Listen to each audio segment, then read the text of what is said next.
Ahora estamos de vuelta con el señor Walter Choquehuanca, él es decano del Colegio Profesional de Licenciados en Cooperativismo del Perú y vamos a hablar sobre el proyecto de la nueva ley de cooperativa. Buenas noches, bienvenido, señor Choquehuanca. Buenas noches, buenas noches a todos ustedes. Cuéntanos un poquito, ha habido un predictamen en el Congreso con respecto a lo que sería la nueva ley de cooperativas. ¿Qué es lo que recoge este predictamen? ¿Qué diferencia hay con respecto, o qué se pretende hacer en esta nueva ley con respecto a lo que ya es la actual ley de cooperativas? Claro, lo que se tiene es que hay una ley de cooperativas vigente, donde en el país cualquier grupo de peruanos organizados pueden formar una empresa llamada cooperativa, que se regula bajo la ley el 07490. Entonces, esta norma vigente trabaja también en forma complementaria con la ley de sociedades.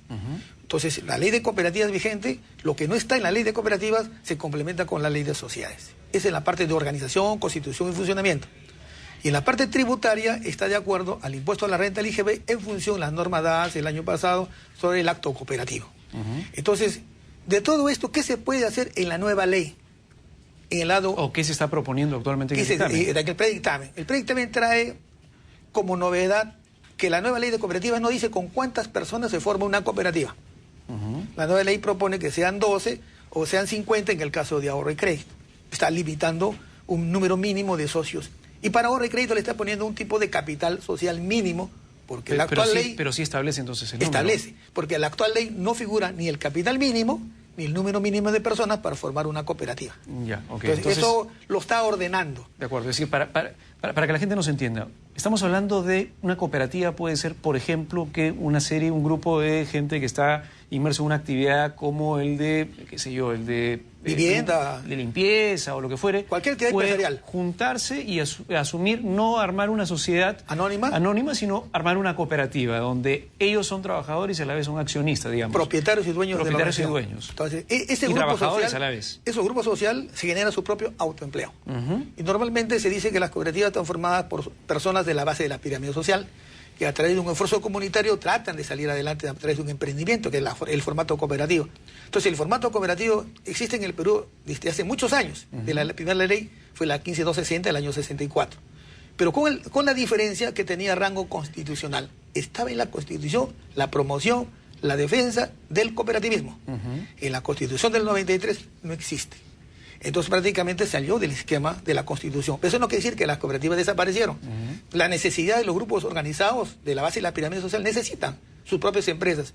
¿Cómo se llaman estas empresas? Hoy se llaman cooperativas. Empresas de economía social, que puede ser toda actividad empresarial sin finalidad de lucro. Entonces, ¿cómo regulamos este aspecto societario que no lucra, que contribuye con el empleo, que hace salir a la gente de la pobreza, que genera oportunidades a los jóvenes? La pregunta es a través de la cooperativa. Entonces necesitamos regularlo y darle forma novedosa para que las cooperativas accedan al mercado. Entonces, en el nuevo dictamen, parte de la forma que se le está dando es, digamos, se le está poniendo algunos parámetros. 12 personas mínimas para que conforme una cooperativa. 50 personas como mínimo para que conforme una cooperativa de ahorro y crédito, que son también, entiendo, reguladas por la FENACREP y a la vez por la SBS, por la Superintendencia de Banca y Seguros. Ahí donde también entra un tema que es el tema de control y supervisión. A la fecha, hasta el año 92, todo el sistema cooperativo estaba regulado y controlado, fiscalizado por un órgano del Estado, que era el Instituto Nacional de Cooperativas, INCOP, una oficina dependiente del Ministerio de Trabajo.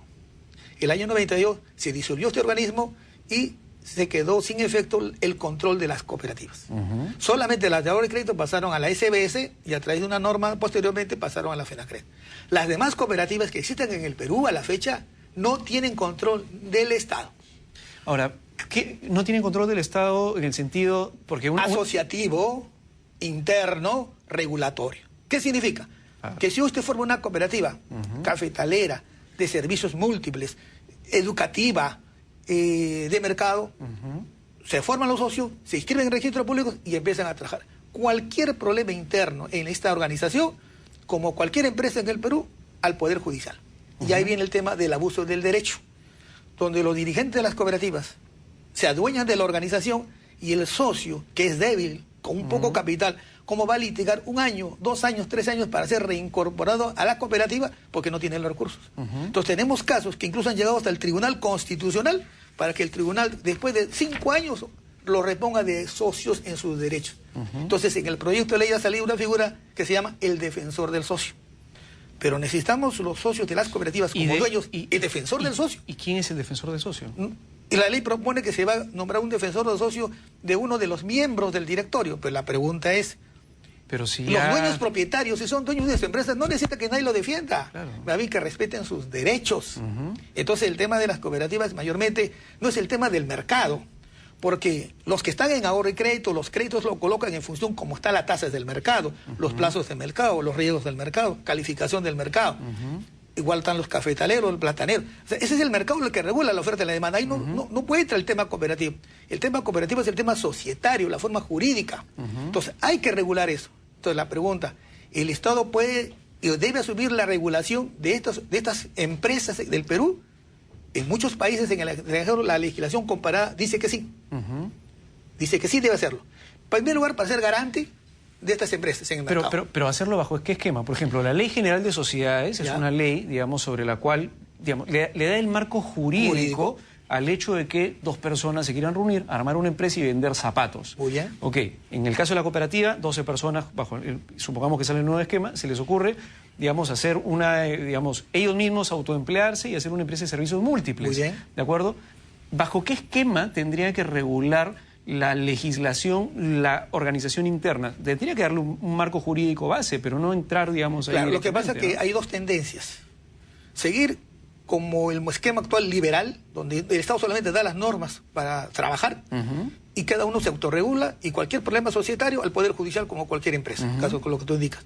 La otra tendencia en América Latina y en el mundo es que definitivamente el Estado como ente promotor de este modelo para ayudar a mucha gente de la clase pobre para abajo, entonces en ese apoyo a través de impuestos también está como árbitro intermedio. ¿Por qué? ¿Y en qué sentido? ¿Cómo sería como el árbitro? Control y supervisión. Lo que era antes el organismo de control y supervisión. Cualquier problema en la cooperativa, una superintendencia interna de cooperativa.